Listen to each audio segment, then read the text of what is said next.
Matin, tout le monde en faire. Et je pense, sincèrement, avec Fab, on va le faire. On va y aller. On est obligé. Bref, avant d'aller faire du kite, on va surtout aller se balader en ville, choper une carte SIM et un petit peu découvrir cette culture marocaine que je connais déjà, mais Fabien, pas. Allez, bref, c'est parti.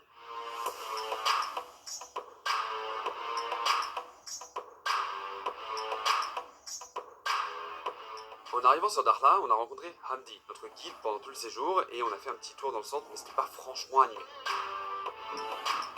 Du coup, on a décidé de s'éloigner pour aller visiter le port et enfin finir sur la plage des pêcheurs située à la pointe de Dakhla.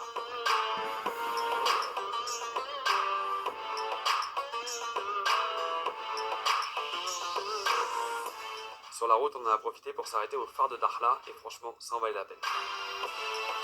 La nuit commençait à tomber et Hamdi nous avait prévenu, Dakhla vit la nuit.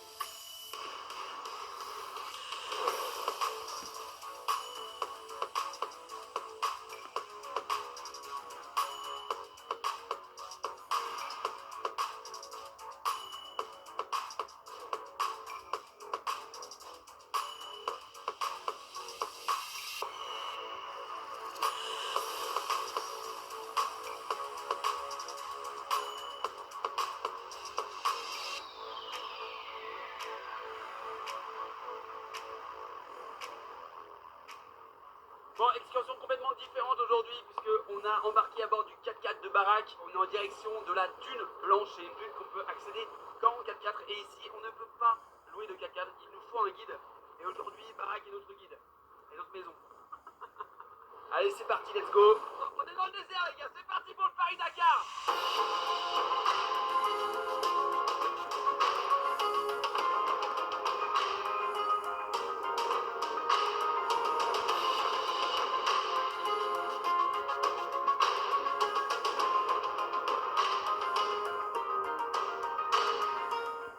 Bon, ça par contre, c'était pas du tout prévu. Je pensais qu'on y allait en voiture et pas du tout. On a laissé le 4x4 là-bas avec Barak et on doit faire à peu près 500 mètres à pied parce qu'en fait, c'est la période des marées hautes, mais très hautes, et des marées basses, très basses. Donc, ça monte vite et il risque de se retrouver bloqué. En plus, c'est hyper gadoueux. Enfin bref, autant vous dire que là, c'est le plaisir. Non, franchement, ça fait du bien. Ça, c'est le Maroc authentique. Le Maroc où il y a zéro touriste, en fait.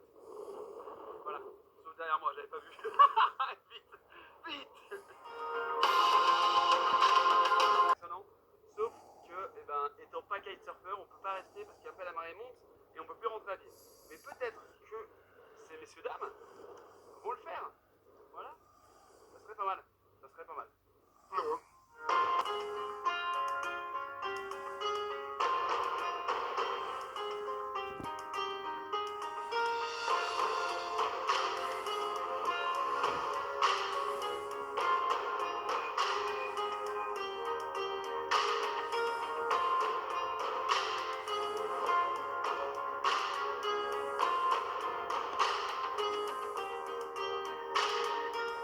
Après le fail de la dune, c'est un énorme fail. Là, on se dirige vers un endroit ultra spécial. Je sais pas en fait parce que regardez, genre, j'ai mon guide et le chauffeur qui sont en train de pêcher.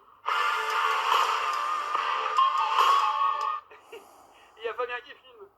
C'est génial. C'est ça le Maroc les gars. Vous savez pourquoi j'aime le Maroc? Je vais vous dire. Tout simplement parce que c'est pas loin, c'est pas cher. Les Marocains sont gentils. Si vous n'allez pas dans les zones ultra touristiques, on vous embête pas trop. Et honnêtement, il n'y a pas de sentiment d'insécurité. Bref, voilà, la vie, il fait chaud en plus. On est en plein mois de février, il fait 25 degrés. Voilà. Ouais, je vais bronzer pas vous, c'est pas grave. En tout cas, merci beaucoup, Idoïs. Hein. Ça fait vraiment plaisir. Petit comparateur de vol, allez checker. Vol, hôtel, voiture, tout est réservable là-bas. Bref, petit instant promo terminé, on est retourné.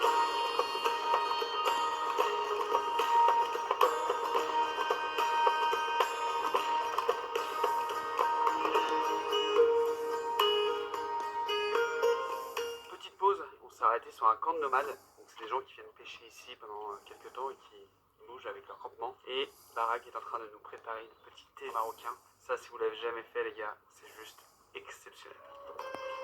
Isabelle.fab sur Instagram, je vous mets juste ici, qui m'a donné l'adresse, donc merci beaucoup à toi. Elle est venue ici en 2017 et honnêtement, elle a fait des photos et des vidéos de malade. Elle avait un sunset de fou. Bah, dis donc, calme-toi toi. Et nous, bah, on n'a pas cette chance, mais bon, c'est pas grave. L'épave est là-bas, allez, on y va.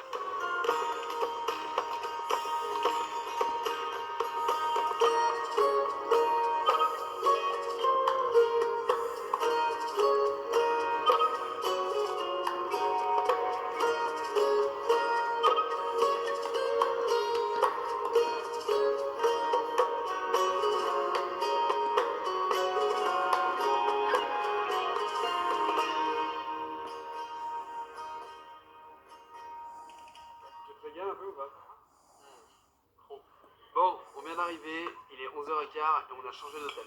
C'est pas vrai, c'est pas vrai. C'est juste que quand on est arrivé, en fait, on s'est dit, waouh, on aurait peut-être prendre celui-là. Hamdi, il nous a amené dans l'hôtel, je pense.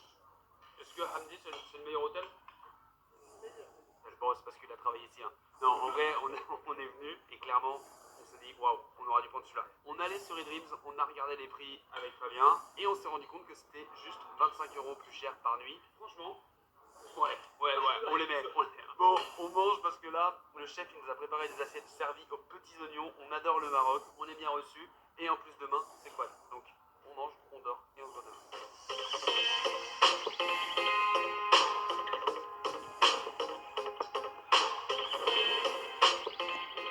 Ce qui est incroyable à Dakhla, en fait, c'est que le centre est assez petit, mais ce qu'il faut aller voir, c'est les alentours. Là, on se dirige vers Umlili, on est en plein désert. Il faut absolument un guide pour faire ce qu'on fait, en fait, parce que c'est impossible de trouver. Il y a des camps de nomades un peu de partout, on a vu des dromadaires.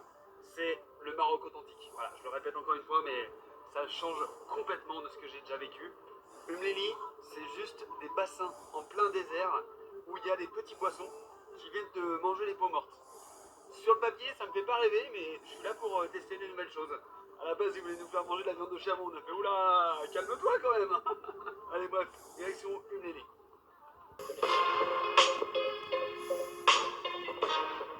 On vient d'arriver devant les bassins et je ne sais pas si vous avez remarqué, mais le décor a complètement changé. Il y a la verdure, alors c'est pas non plus fleuri, hein, on ne déconne pas non plus, mais on voit que c'est beaucoup plus humide, ne serait-ce que juste le sable.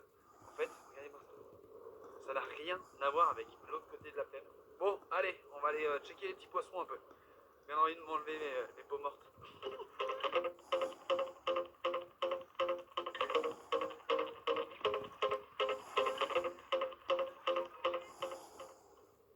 Bien, je suis tristesse. Moi qui voulais me faire une petite pédicure gratos. Ah, c'est raté. Allez, en voiture, Simone.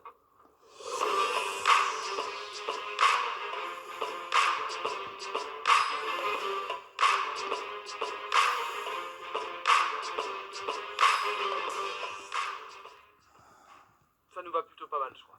Ouais, pas mal. On est pas mal. Je pense qu'on va ouvrir Picture Element, une petite antenne au Maroc. Je pense que là, on a été adoptés, les gars. C'est bon, on est. Elle est où la voiture, du coup?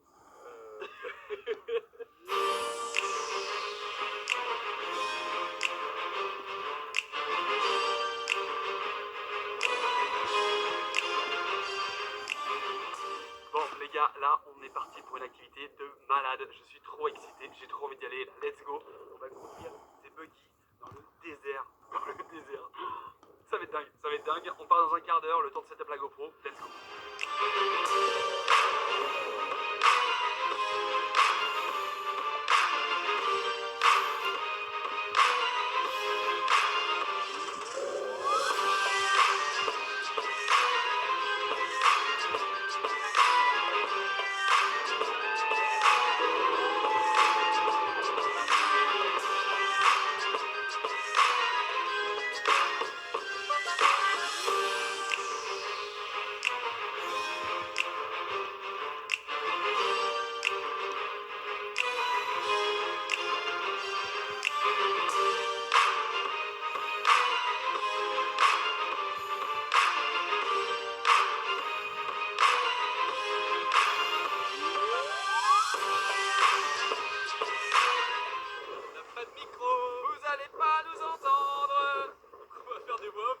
Exactement.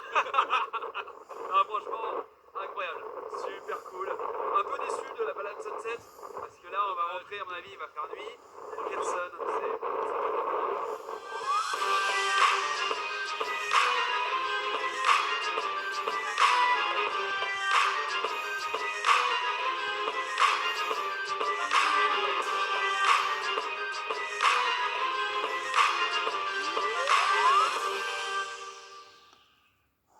dernier jour à Dakhla, les gars, on a fait du buggy, on a visité, on est allé voir Umlili, on est allé voir l'épave du bateau, mais on n'a toujours pas fait de kite, alors que c'est un des spots les plus réputés au monde depuis 15 ans. En fait, en 2009, c'est rentré dans le championnat du monde. C'est un des meilleurs spots parce qu'il y a très peu d'eau et il y a un vent 300 jours sur 365, donc ultra propice, il y a très peu de vagues. Bref, parfait pour les débutants, ça tombe bien. On va s'initier au kitesurf juste là, maintenant, tout de suite.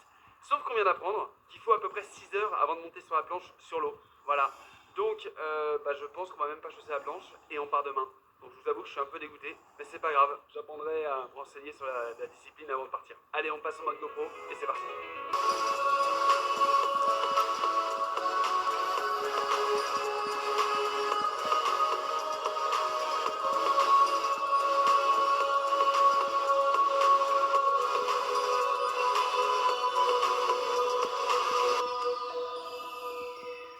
Bon bah les gars, je crois que c'est parti. Initiation à la voile. Là on va marcher par là.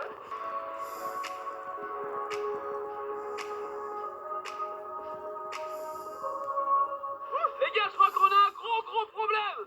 C'est que c'est beaucoup trop bien, putain. On en fait 2 heures de plus, c'est impossible que je monte pas sur les planches aujourd'hui. C'est impossible, je dis, je kiffe trop. En plus on est pas mal, c'est bon. Voilà, ça marche un peu du haut, ça va aider. Je veux monter sur les putains de planches.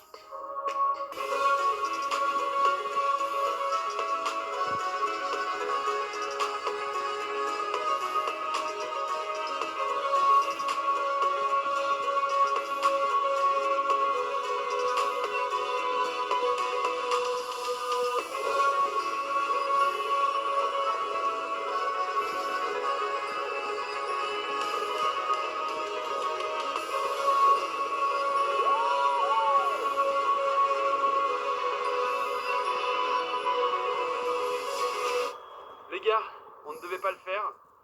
On pensait que c'était beaucoup plus simple que ça. Mais après 4 heures d'entraînement dur, on est sortis tous les deux. On a kiffé tous les deux. Si jamais vous avez l'occasion de tester le kitesurf, allez-y. Ça prend du temps par contre. Prévoyez 6 à 8 heures, c'est ce qu'il disait, je crois. Facile, ouais. Et là, le spot, il est incroyable. Je crois que le vent, par contre... Ouais, c'est un peu violent. Je crois que oui. Un petit peu. Est-ce qu'on passe plus de temps au Darkla Club qu'au Darkla Tatu? Je crois que oui. Je crois que oui. Punaise. Le soleil est en train de se coucher. Oh là là, c'est trop stylé.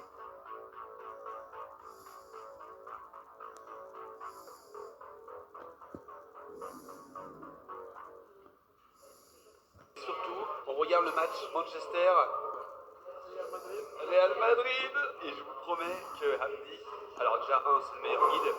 Si jamais vous venez au Maroc, je vous mets son numéro de téléphone, son site, je sais pas quoi, appelez-le. Je vais vous donner une simple raison. Quand vous vous baladez, en fait c'est hyper important d'avoir quelqu'un qui parle arabe. Parce que nous, Français, touristes, on peut effectivement ne pas se faire bien comprendre. Attends, ils ont marqué là, non?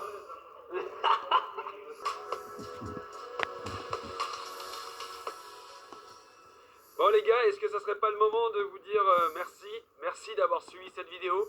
Merci beaucoup à eDreams et Visite Marocco, l'office de tourisme du Maroc, de nous avoir invités ici. Pourquoi? Parce que je pense sincèrement les gars, que s'ils ne nous avaient pas proposé de venir ici, je ne serais jamais venu faire du kite dans un des plus beaux spots au monde. Ma première initiation, on a créé des souvenirs de ouf. Mais voilà, c'est trop bien. On est trop content. On est trop content et j'espère que ça vous a plu. Mettez un like, un commentaire, un abonnement, ce que vous voulez. Et dites-moi si je vous ai donné envie de venir ici à Dakhla. En tout cas, je pense que nous, on reviendra. Allez, ciao tout le monde, prenez soin de vous.